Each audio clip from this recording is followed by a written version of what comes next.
अस्सलाम वालेकुम प्यारे बच्चों। आज हम पढ़ने जा रहे हैं नवाबुज लूज दियर पावर पार्ट सेकंड पढ़ेंगे हम आज इसका।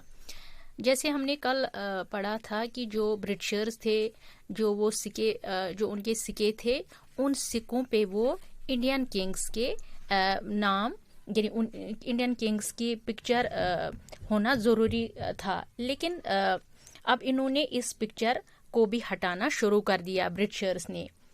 तो दिस शोज कि जितने भी इंडियन किंग्स थे, इंडियन किंग्स थे, उनकी पावर जो थी वो धीरे धीरे कम होती जा रही थी। लेकिन कुछ किंग्स, क्वींस,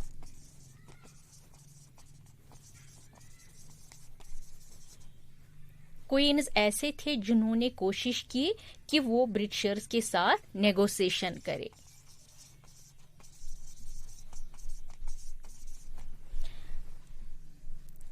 सो दैट इनकी जो टेरिटरीज वो बच जाए।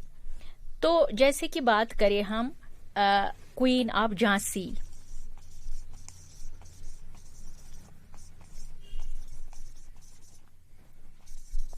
क्वीन ऑफ झांसी की, यानी जिन्होंने इन ब्रिटिशर्स के साथ नेगोशिएशन किया कि ताकि उनकी जो टेरिटरी थी वो बच जाए। तो झांसी की रानी जो थी उसने नेगोशिएशन किया इन के साथ, ब्रिटिशर्स के साथ इसने नेगोशिएशन किया। तो झांसी की रानी जो थी वो एक बहुत ही यानी जिसको हम बोलते हैं बहुत ही बहादुर थी। और इसी के साथ दूसरा था, उसका नाम था उस दूसरे का नाम था नाना साहब। नाना साहब था ये, यानी ये वो ये थे इंडिया के किंग्स थे जिन्होंने ब्रिटिशर्स के साथ नेगोशिएशन की। तो इन्होंने क्या किया था, इन्होंने प्रोसीड किया था, यानी परस्यूड किया था ब्रिटिशर्स को। दरअसल जो रानी थी, रानी का एक बेटा था, किसकी, झांसी की रानी जो है उसका एक बेटा था जो अडॉप्टेड सन था, यानी वो उसको अपना बेटा नहीं था वो, बल्कि वो उसने वो अडॉप्ट किया। एंड जो नाना साहब थे वो भी एक अडॉप्टेड सन थे, यानी दोनों, जो रानी का बेटा था वो भी अडॉप्टेड सन था और जो नाना साहब था वो भी अडॉप्टेड सन था। वो भी वहां का नहीं है बल्कि वो भी किसी ने अडॉप्ट किया, यानी पेशवा जो बाजीराव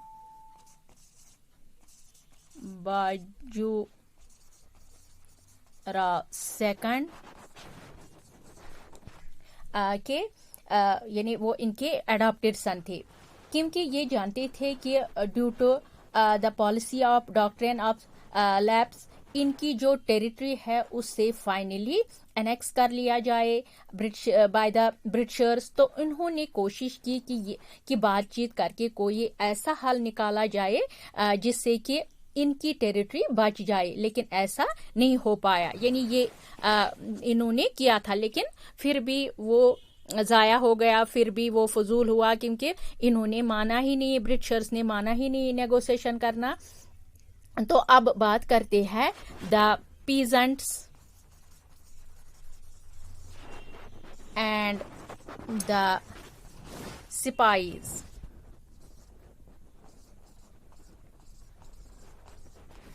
अब हम इनकी बात करें, peasants and the सिपाहीज।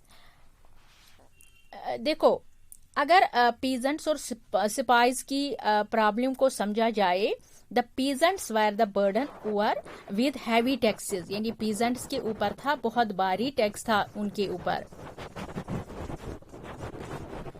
Burden with heavy taxes, यानी कि जो पीजेंट्स हुआ करते थे इंडिया के, उनके ऊपर बहुत ज्यादा बर्डन था हैवी टैक्सेस का। आपको याद होगा हमने पहले पढ़ा था कुछ ऐसे सिस्टम के बारे में जो रेवेन्यू कलेक्शन के सिस्टम थे जिन्हें ब्रिटिशर्स लेके आए थे। जैसे हमने पढ़ा था परमानेंट सेटलमेंट सिस्टम पढ़ा था, हमने रोतवारी सिस्टम पढ़ा या महलवारी सिस्टम पढ़ा। उसमें हमने देखा कि किस तरह से ब्रिटिशर्स रेवेन्यू कलेक्ट कर रहे थे, किस तरह से उन्होंने लोगों से, पीजेंट से, फार्मर से किस तरह उन्होंने ये पैसे वसूल किए। तो ये हमने इन 3 सिस्टमों में पढ़ा। तो ये कुछ ऐसे सिस्टम थे, यानी permanent system, Ryotwari system, Mahalwari system, ये कुछ ऐसे सिस्टम थे जो ब्रिटिशर्स ने इम्पोज किए थे इंडियन पीजेंट्स पर, ठीक है। जो कि हमारे कल्टीवेटर्स थे, यानी फार्मर्स थे, जिसकी वजह से जो कि हमारे वेटर्स थे या फार्मर्स थे, जिसकी वजह से उन पर बहुत ज्यादा हैवी टैक्स का बर्डन आ गया था। Not only this, land wire taken, land wire, यानी यही नहीं कि उन पे ये हैवी टैक्सेस इन्होंने डाले थे, इनको हैवी टैक्सेस इनसे लेते थे, पीजेंट से, फार्मर से, बल्कि लैंड वायर टेकन अवे, उनसे जो जमीन जो उनकी थी वो भी छीन ली जाती थी। From the due to non payment of taxes, यानी अगर किसी के पास अगर कोई टैक्स वसूल नहीं कर पाता तो उसको क्या किया जाता था, वो जो ब्रिटिशर्स है वो उनसे उनकी जमीन छीन लेते थे अगर वो किसी वजह से ये टैक्स नहीं दे पाते थे। तो क्या होता था, उनका लैंड होता था, उनकी जो जमीन होती थी वो छीन ली जाती थी, यानी पीजेंट्स या फार्मर्स की। तो ये तो सिचुएशन हो रही थी पीजेंट्स के साथ और सिपाहीज के साथ। ये पीजेंट्स के साथ हो रहा था, यानी अगर वो टैक्स किसी वजह से नहीं अदा कर पाते थे तो उनसे उनकी जो जमीन थी वो उनसे छीन ली जाती थी। अब हम देखेंगे कि सिपाहीज के साथ क्या हुआ।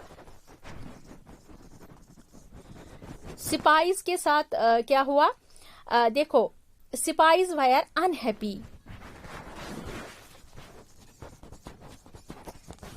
क्यों ये अनहैप्पी थे with their salary and allowances.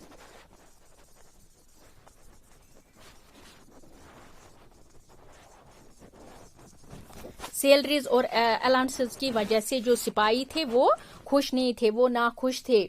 जितने भी इंडियन लोग, यानी कि वो सिपाही जो ब्रिटिश आर्मी में काम कर रहे थे, उनको इतनी कम सैलरी और अलाउंस मिलते थे कि वो नाखुश थे। इतनी सैलरी, लो सैलरी और लो अलाउंसेस से